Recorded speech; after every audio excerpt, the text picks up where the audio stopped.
चलिए अब देखिए खबर 1 मिनट, यानी कि 1 मिनट में खबरों का पूरा विश्लेषण।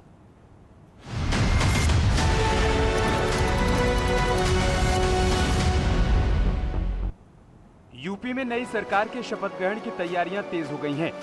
योगी आदित्यनाथ 25 मार्च को शहीद पथ पर बने कान्हा स्टेडियम में लगातार दूसरी बार मुख्यमंत्री पद की शपथ लेंगे। इससे पहले 24 मार्च को बीजेपी के लखनऊ में विधायक दल की बैठक होगी, जिसमें औपचारिक तौर पर विधायक अपना नेता चुनेंगे, जिसके लिए केंद्रीय गृह मंत्री अमित शाह को पर्यवेक्षक बनाया गया है। उत्तर प्रदेश में प्रचंड बहुमत मिलने के बाद अब तैयारियां नई सरकार के गठन को लेकर चल रही हैं, जिसके लिए जहां पे एक तरफ 25 मार्च को लखनऊ के अटल बिहारी वाजपेयी कान्हा स्टेडियम में भव्य शपथ ग्रहण कार्यक्रम रखा गया है, तो वहीं दूसरी ओर इसके पहले नेताओं के चुनाव को लेकर के भी पर्यवेक्षक लखनऊ आने वाले हैं। अब तक की मिली जानकारी के मुताबिक उत्तर प्रदेश के पर्यवेक्षक बनाए गए केंद्रीय गृह मंत्री अमित शाह और रघुवर दास 24 मार्च को लखनऊ आ सकते हैं। शपथ ग्रहण समारोह में पीएम मोदी, केंद्रीय गृह मंत्री अमित शाह, बीजेपी अध्यक्ष जेपी नड्डा समेत केंद्र सरकार के कई मंत्री, बीजेपी शासित राज्यों के मुख्यमंत्री, संघ और बीजेपी के वरिष्ठ पदाधिकारी शामिल होंगे।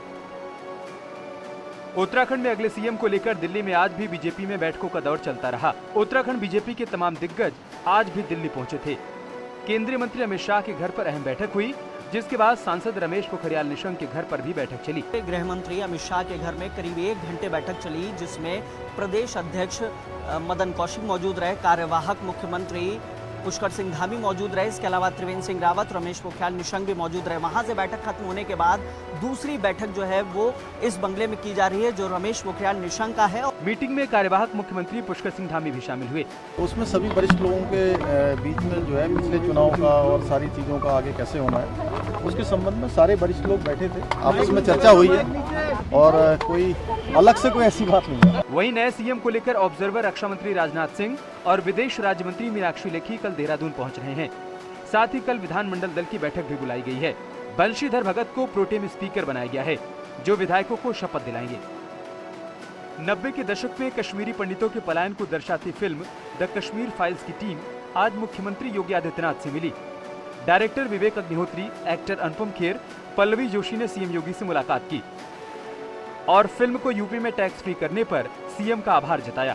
टैक्स फ्री हुई है ये फिल्म, जो कश्मीरी हिंदुओं का दर्द जो 32 साल तक लोगों से छुपा के रखा गया या लोगों तक पहुंचा नहीं, उसके लिए इस बड़े पैमाने पर एक जो प्यार उमड़ा है, सैलाब उमड़ा। देखिए, हम लोगों के ज़ख्म को तो भर नहीं सकते क्योंकि वो तो बहुत गहरे हैं, बट एटलीस्ट उन पर मरहम लगाने की कोशिश कर सकते हैं। धन्यवाद देने आए हैं और योगी जी का बड़ा वो है कि किस तरह से यहाँ पे फिल्म सिटी बनाए, तो मैं चाहता हूँ कि उसकी पहल मैं ही करूँ, यहाँ पे फिल्म सिटी बनाने का कैसे।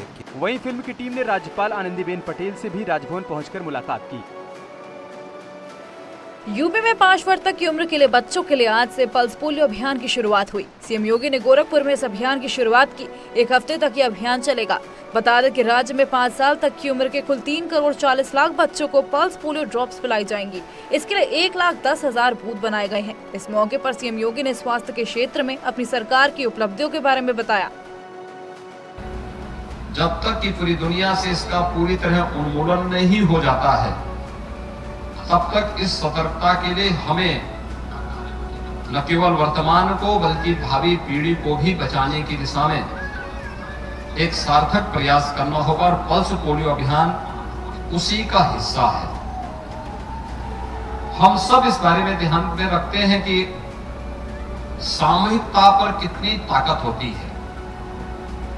जब सभी लोग एक साथ मिलकर के अंतर विभागीय समन्वय के माध्यम से इस कार्यक्रम को आगे बढ़ाते हैं, तो उसके बेहतर रिजल्ट भी हम सबके सामने प्राप्त होते हैं।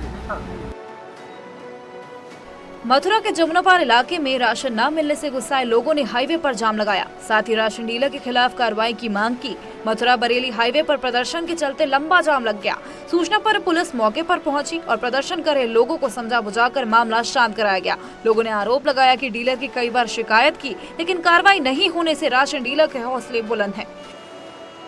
4 महीने से राशन नहीं देता है और हर बार पर्ची में आकर देता है। 24 ही हमारे पब्लिक को परेशान कर रहा है। इसलिए कहना चाहते हैं कि मतलब सरकार से ये राशन नहीं देता हमारी डीएम साहब से हम ये कहना चाहते हैं कि राशन नहीं देता हमको।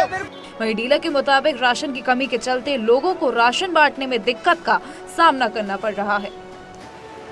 जी मोदी जी, मुझे सिर्फ ये इंसाफ चाहिए कि आपने।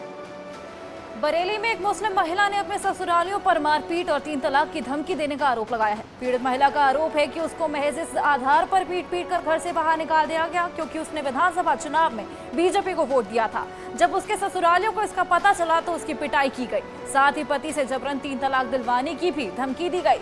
महिला अब सीएम योगी से इंसाफ की गुहार लगा रही है। मामला बारादारी थाने इलाके के एजाज नगर का है। पिछले साल ही पीड़ित ने मोहल्ले के ही तस्लीम अंसारी से लव मैरिज की थी। तलाक मेरी धमकी दी है मुझे मेरे शौहर के मामू ने ये कहा था। उन्होंने पूछा था कि जब योगी जी की सरकार बन गई थी तो उन्होंने कहा योगी की फिर से सरकार बन गई है, तो मैं हंस के बोली योगी जी को तो वोट मैंने भी दिया है, वो इतना अच्छा कर रहे हैं, इतनी अच्छी सरकार है। तो मैंने कहा 3 तलाक उन्होंने रोक दिए, तो उन्होंने ये कहा है कि जा अपनी 3 तलाक बचा ले, तू अब जो जोर लगा ले अपनी सरकार से कह दे, उन्होंने ये कहा है। आने वाले कुछ दिन देहरादून वासियों के लिए मुसीबत बनने जा रहे हैं। एक तरफ तो राजधानी पहले ही जाम से बेहाल रहती है, तो दूसरी तरफ इस हफ्ते देहरादून में सरकार बनने से लेकर वीआईपी और वीवीआईपी मूवमेंट बढ़ने जा रहा है। साथ ही दून में झंडा मेले की भी शुरुआत हो गई है, जिसमें देश ही नहीं विदेशों से भी हजारों श्रद्धालु देहरादून पहुंचते हैं, जिससे अब राजधानी आने वाले कुछ दिनों के लिए जाम में पैक हो सकती है।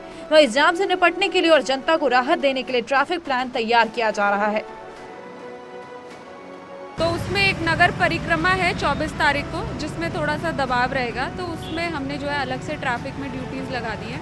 तो अगर डाइवर्ट करने की आवश्यकता पड़ेगी तो ट्रैफिक को डाइवर्ट भी करेंगे। इसके अलावा जो वीआईपी वीवीआईपी मूवमेंट है उसमें नॉर्मल रूट है ही, पर क्योंकि अभी टूरिस्ट का सीज़न भी है तो हम कोशिश करेंगे जो हमारा टूरिस्ट वाला जो ट्रैफिक है उसको हम बाईपास से निकाल दें, तो हमारा जो है ट्रैफिक व्यवस्था सिटी क्षेत्र में मैनेज हो जाए। कोरोना की चौथी लहर को देखते हुए उत्तराखंड में डॉक्टर्स लोगों से मास्क पहनने और वैक्सीन जरूर लगवाने की अपील कर रहे हैं। भले ही तीसरी लहर ज्यादा खतरनाक नहीं रही, लेकिन बाजारों में लोगों की भीड़ ने प्रशासन की चिंता बढ़ा दी है। WHO की टीम से जुड़े डॉक्टर संभावना जता रहे हैं कि जून में देश में कोविड की चौथी लहर आ सकती है। ऐसे में कोविड प्रोटोकॉल का सख्ती से पालन करना ही चौथी लहर से बचाव का सबसे बड़ा उपाय है। चीन और यूरोपीय कंट्रीज में कोविड के मामले फिर से बढ़ने लगे हैं। ऐसे में हल्की सी लापरवाही भारी पड़ सकती है। स्टडीज चल रही हैं, मद्रास में भी है, IIT में, या जो है IIT कानपुर का जो है एक इथोपियन मॉडल पे जो है स्टडी हुआ है, तो उनके हिसाब से जो है जून में शायद कोरोना का चौथा लहर भारत में आ सकता है। पर ये सारा कुछ डिपेंड करता है वैक्सीनेशन हम कितना कवरेज करते हैं। आगरा में नहाते वक्त नदी में 3 युवक डूब गए। मामला पिन्हर थाना इलाके का है, जहां पर 3 युवक चंबल नदी में नहा रहे थे। अचानक नहाते वक्त एक युवक का पैर फिसल गया और वो पानी में डूबने लगा। युवक को डूबता देख उसके दोनों साथियों ने उसे बचाने की कोशिश की, लेकिन बचाने आए दोनों युवक भी गहरे पानी में डूब गए। नदी के किनारे मौजूद लोगों ने किसी तरह से तीनों को गहरे पानी से बाहर निकाला और तीनों की हालत गंभीर होने में हॉस्पिटल लाया गया, लेकिन इलाज के दौरान तीनों की मौत हो गई। इस हादसे के बाद से परिवार में कोहराम मच गया। आगरा के पिनाहट में घरेलू गैस सिलेंडर फटने से गैस गोदाम के एक कर्मचारी की मौत हो गई। बताया जा रहा है कि कर्मचारी के कमरे में रखे सिलेंडर में अचानक विस्फोट हो गया, जिससे कमरे में मौजूद कर्मचारी की मौके पर ही मौत हो गई। तेज आवाज के साथ हुए इस विस्फोट से आसपास के इलाके में हड़कंप मच गया। बड़ी संख्या में लोग मौके पर पहुंचे और पुलिस को भी हादसे की सूचना दी गई, जिसके बाद पुलिस ने मौके पर पहुंचकर जानकारी जुटाई। गैस सिलेंडर कैसे फटा, इसकी पड़ताल भी की जा रही है। मैदान में पड़ रही गर्मी के चलते पर्यटकों से नैनीताल गुलजार नजर आ रहा है। वीकेंड पर नैनीताल में सैकड़ों सैलानी पहुंचे, जिससे सरोवर नगरी नैनीताल के सभी पर्यटक स्थल में चहल पहल बढ़ रही है। पर्यटकों ने सुहावने मौसम में बोटिंग का लुत्फ उठाया, तो कारोबारियों के चेहरे भी खिले नजर आए। महानगरों से आए सैलानी नैनीताल के मौसम में एंजॉय करते दिखे। इस टाइम पे लखनऊ में काफ़ी गर्मी है, तो वेदर वाइज तो फर्क है और अच्छा लग रहा है। घूमने को मॉल रोड ही फिलहाल तो घूमा है। एटमॉस्फेयर बहुत ही अच्छा है और नहीं बहुत ठंडी है, अभी नहीं गर्मी है। मतलब बच्चों के साथ अभी घूमने जैसी सीज़न है अभी है, तो मैं तो पहली बार ही आया हूँ और मुझे बहुत ही अच्छा लग रहा है और बोटिंग में भी मुझे बहुत मज़ा आया और अभी बहुत सारा घूमना बाकी है मेरा।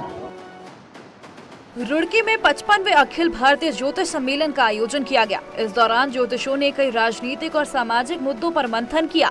इस सम्मेलन में 100 से अधिक ज्योतिषों ने भाग लिया। देश भर से आए ज्योतिषों ने विश्व भर में हो रहे घटनाक्रम पर अपनी अपनी भविष्यवाणी की। भारत के भविष्य और राजनीति पर योग के अनुसार कौन भारी और किसकी सत्ता रहेगी, इस पर भी चर्चा हुई। तो पहाड़ से हो रहे पलायन पर भी चिंता जताई गई। ज्योतिषों ने उत्तराखंड सरकार से ऐसी नीति बनाने की मांग की जिससे पहाड़ों से पलायन रोका जा सके। जो एक पहाड़ की जो पीड़ा है पलायन की, जो लोग नीचे आ जाते हैं, ऊपर जाना नहीं चाहते हैं, वो राजनेता हो, अधिकारी हो, एक सामान्य व्यक्ति क्यों ना हो, तो क्यों ना हम उसकी पीड़ा को समझें। और जो ऋषियों ने परंपरा कायम की थी पहाड़ के विकास की, उसको हम पलायन के और क्यों ले जा रहे हैं। उत्तराखंड के रुद्रपुर में एक युवती की संदिग्ध हालत में चौथी मंजिल से गिरने से मौत हो गई। युवती के बिल्डिंग से गिरने की सूचना पर पहुंची पुलिस ने घटनास्थल के मौके का मुआयना किया और मृतक की रूममेट से भी पूछताछ की। बताया जा रहा है कि मृतक धारचूला के खेत गांव की रहने वाली थी और अपनी मौसेरी बहन के साथ किराए पर रहकर सिडकुल की एक कंपनी में नौकरी करती थी। लड़की नीचे पड़ी हुई थी, 4th फ्लोर से नीचे ग्राउंड फ्लोर पे गई थी और चोटिल थी। ये लोग तत्काल उनको लेकर के अस्पताल पहुंचे। डॉक्टर ने इनको जब ब्रॉड डेड घोषित किया तो उसके बाद से फिर आए हैं यहाँ पे। पंचायतनामा पोस्टमार्टम की कार्रवाई कराई जा रही है। सभी एंगलों से हम इसको देख रहे हैं कि किन परिस्थितियों में यह घटना हो सकती है। युवती ने सुसाइड किया या फिर उसकी हत्या की गई, पुलिस इस पूरे मामले की जाँच में जुटी है। वक्त एक छोटे से ब्रेक का, खबरों का सिलसिला यूं ही जारी रहेगा।